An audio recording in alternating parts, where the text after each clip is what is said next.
መኪናውን ወሰድክ? አዎ መኪና ውስጥ ነው። የፊንቴክ ድራማ ተጋለጠ። የቢዋይዲ ሐሰተኛ ውልና የአርቲስቶቹ አይንን በጨው ያጠበ መከራከሪያ። የተበላችሁ ካላችሁ እኔ ያለሁላችሁ ምትለው ካለ እኔ ያለሁላችሁ ልላችሁ አልችልም። 5 ዓመት ባልሞላ ጊዜ ውስጥ 1.7 ቢሊዮን ብር። ይህ ተራ የንግድ ኪሳራ ሳይሆን በኢትዮጵያ ታሪክ ታይቶ የማይታወቅ ግዙፍ የማጭበርበር ወንጀል ነው። የኢትዮጵያ ፌዴራል ፖሊስ ዛሬ በይፋ እንዳስታወቀው ከ1200 በላይ ዜጎች ለዓመታት የቆጠቡትን ጥሪታቸውን በአንድ ጀንበር አጥተዋል። ከታዋቂ አርቲስቶች እስከ ግዙፍ የሚዲያ ተቋማት እጃቸው ያለበት ይህ ድርጊት እንዴት ሊፈጸም ቻለ? ዛሬ አርቲስቶቹ በተለያየ ጊዜ ስለ ተቋሙ ሐሰተኝነት ጥያቄ በተነሳባቸው ወቅት የሰጡትን ማስተባበያ እንዲሁም የፖሊስን የምርመራ ዝርዝርና ያልተሰሙ እውነታዎችን እንመለከታለን። እውነቱ ምንድነው? እስከ መጨረሻው ተከታተሉን። የፊንቴክ ኢንቨስትመንት የማጭበርበር ወንጀል ምርመራ ሌላ አዲስ ምዕራፍ ላይ ደርሷል። በዛሬው ዕለት የኢትዮጵያ ፌዴራል ፖሊስ በቁጥጥር ስር የዋላቸውን የታዋቂ አርቲስቶችን የማስታወቂያ ባለሙያዎችን የፖሊስ መታወቂያ ፎቶ ወይም ማግሾት በይፋ መለቀቁ በማህበራዊ ሚዲያ ላይ እጅግ አነጋጋሪ ሆኗል።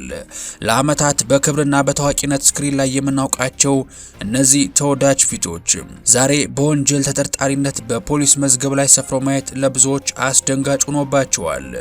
የኢትዮጵያ ፌዴራል ፖሊስ ዛሬ ይፋ ባደረገው መረጃም በሀገራችን የፋይናንስ ታሪክ ከፍተኛ የተባለውን የማጭበርበር ወንጀል መርምሮ ማጠናቀቁን አስታውቋል። ፊንቴክ ኢንቨስትመንት በተባለ የግል ድርጅት መስራቾችና ባለቤቶች ላይ የተመሰረተው ይህ ክስ የብዙዎችን ትኩረት ስቧል። የድርጅቱ ባለቤቶች የሆኑት አቶ ዳንኤል ዮሐንስና አቶ ግርማ ገብረ ሚካኤል ታዋቂና ተጽዕኖ ፈጣሪ ግለሰቦችን እንደ መሸፈኛ በመጠቀም ከ1200 በላይ ዜጎችን ለከፍተኛ ኪሳራ መዳረጋቸውንና ግለሰቦቹ በዜጎች ላይ ያደረሱት የገንዘብ ጉዳት በአጠቃላይ ከዚህ በፊት በተለያዩ ዘገባዎች እንደወጣው 600 ሚሊዮን ብር ብቻ ሳይሆን ከ1.7 ቢሊዮን ብር በላይ መሆኑን አስታውቋል።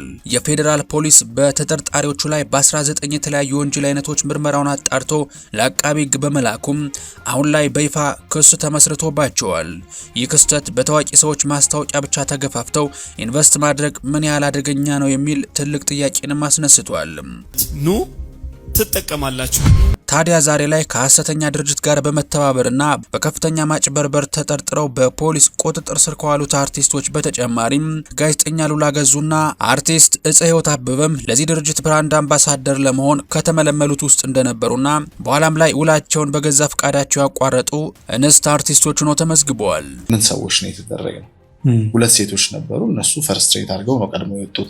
ታዲያ እንግዲህ መጀመሪያ ላይ ክሱ የቀረበው ለአዲስ አበባ ፖሊስ ጠቅላይ መምሪያ የነበረ ቢሆንም የወንጀሉ ባህሪ ውስብስብና ድንበር ተሻጋሪ በመሆኑ ጉዳዩ ወደ ኢትዮጵያ ፌዴራል ፖሊስ ተላልፎ በስፋት ሲጣራ ቆይቷል። በአሁኑ ወቅት የፊንቴክ ባለቤት ዳንኤል ዮሐንስ ክስ ተመስርቶበት በማረሚያ ቤት ሆኖ ጉዳዩን እንዲከታተል የተደረገ ሲሆን ሌላኛው ተጠርጣሪ ግርማ ገብረ ሚካኤል ደግሞ በቁጥጥር ስር ለመዋል የፌዴራል ፖሊስ ክትትል እያደረኩበት ነው ሲል አስታውቋል። ፖሊስ እንዳስታወቀው ተጠርጣሪው ግርማ ገብረ ሚካኤል ከዚህ ቀደም መሰል የወንጀል ሪከርድ ያለበት ግለሰብ እንደሆነ አስታውቋል።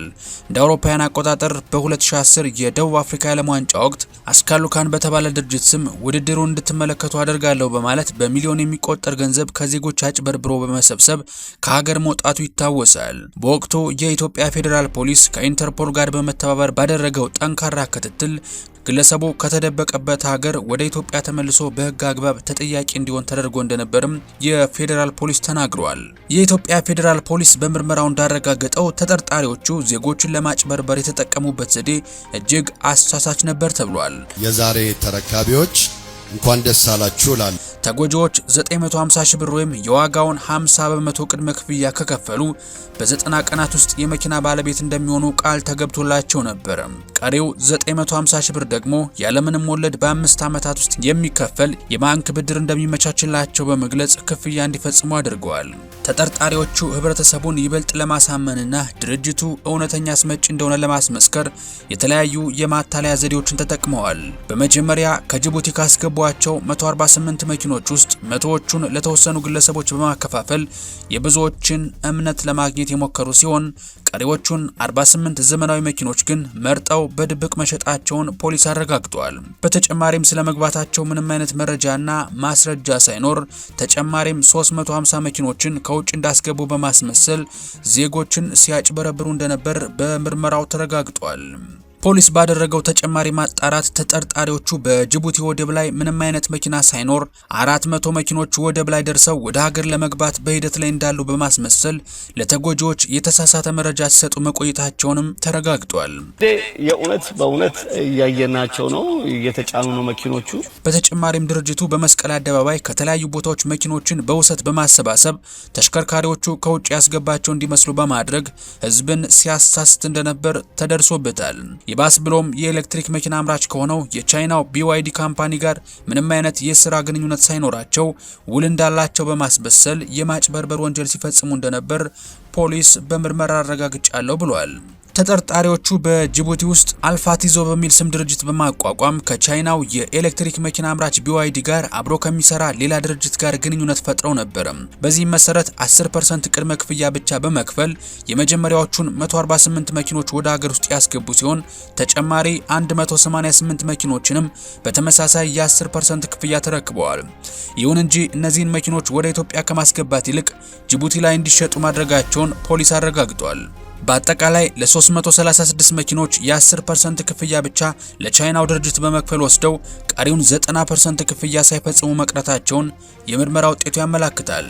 የኢትዮጵያ ፌዴራል ፖሊስ በሰጠው መግለጫ የፊንቴክ ኢንቨስትመንት ድርጅትን ባልተገባና በተጋነነ መልኩ በማስተዋወቅ እንዲሁም በህገወጥ መንገድ ከተሰበሰበው ገንዘብ ተጋሪ በመሆን የተጠረጠሩ ታዋቂ አርቲስቶችንና የማስታወቂያ ባለሙያዎችን በቁጥጥር ስር መዋሉን አስታውቋል። በዚህም መሰረት እንግዲህ ሰለሞን ቦጋለ፣ ሰራዊት ፍቅሬ፣ ዳንኤል ተገኝ፣ አብርሃም ግዘው፣ ይገረም ደጀኔ እንዲሁም መንሱር ጀማልና ካሊድ ናስር የተባሉ ታዋቂ ግለሰቦች ፍርድ ቤት ቀርበው የጊዜ ቀጠሮ ተጠይቆባቸዋል። ፍርድ ቤቱም ምርመራውን ለማከናወን እስከ መጋቢት 30 ቀን 2018 ዓ.ም ድረስ የጊዜ ቀጠሮ መፍቀዱ ተገልጿል።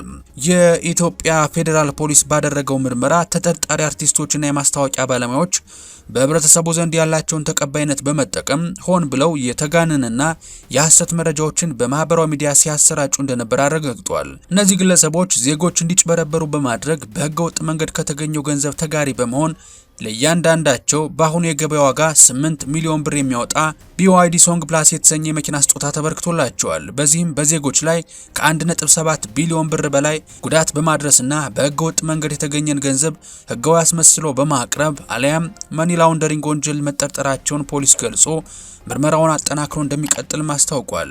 የፊንቴክ ኢንቨስትመንት የማጭበርበር ወንጀል ይፋ መውጣቱን ተከትሎ የህብረተሰቡ ቁጣ ወደ ከፍተኛ የመንግስት ተቋማትና የሚዲያ አውታሮችም እየዞረ ይገኛል። በቅድሚያ እንኳን ለዚህ በጣም የትራንስፖርትና ሎጂስቲክስ ሚኒስቴር ለምን ተጠያቂ አይሆንም የሚለው ጥያቄ በስፋት እየተሰማ ሲሆን ዜጎች በአደባባይ ሲዘረፉ ዝምታን የመረጡ አካላት እስከ መቼ ነው የማይጠየቁት በማለት በምሬት እየጠየቁ ነው። ብዙዎች እንደሚሉት ሰማይ አይታረስ ንጉስ አይከሰስ ሆኖብን እንጂ ይህ ወንጀል እንዲስፋፋ የመንግስት መዋቅሮች ክፍተት ነበረባቸው። ከዚህም ባለፈ እንደ ኢቢሲና ፋና ያሉ ግዙፍ የመንግስትና የህዝብ ሚዲያዎች ድርጅቱን ሲያስተዋውቁና ለታማኝነቱ ሽፋን ሲሰጡ እንደነበር በማስታወስ እነሱም ለደረሰው ጥፋት ተጠያቂ መሆን እንዳለባቸው የህዝብ አስተያየቶች ይጠቁማሉ። በተጨማሪም በድርጅቱ የምረቃና የማስታወቂያ መርሃ ግብሮች ላይ የታዩት እንደ አምባሳደር ዲና ሙፍቲ ያሉ ከፍተኛ የስራ ኃላፊዎችም ስም እየተነሳ ሲሆን ጉዳዩ ከጥቂት አርቲስቶች እስር ባለፈ የብዙ ተቋማትንና ግለሰቦችን ተጠያቂነት የሚጠይቅ መሆኑን የህብረተሰቡ ድምጽ ያመለክታል። የምንወዳችሁ ተመልካቾቻችን እናንተስ በዚህ ጉዳይ ያላችሁ ሀሳብ ከወዴት ነው? መንግስት እንደዚህ አይነት ዘረፋዎችን ለመከላከል ምን ማድረግ አለበት ትላላችሁ? ያላችሁን አስተያየት በኮሜንት መስጫው ላይ አጋሩን። ጥንቅራችን ጠቃሚ ነው ካገኛችሁትና ከወደዳችሁት ላይክ እና ሼር ማድረጋችሁን አትርሱ። ታዲያ በየጊዜው እንደዚህ አይነት መረጃ ሰጪና የመዝናኛ ወሬዎች እንዲደርሷችሁ ደግሞ ኢትዮ ቱሪዝም ሰብስክራይብ ማድረግ አትርሱ እያለን ጥንቅራችንን እስከ ማብቂያው ስለታደማችሁልን ላቅ ያለ ልባዊ ምስጋና እንጀባ እያልኳችሁ በቀጣይ በተሻለ ቪዲዮ እስከምንገናኝ ሰላማችሁ ብዝት ይበልልኝ። ቸር ቆዩልኝ።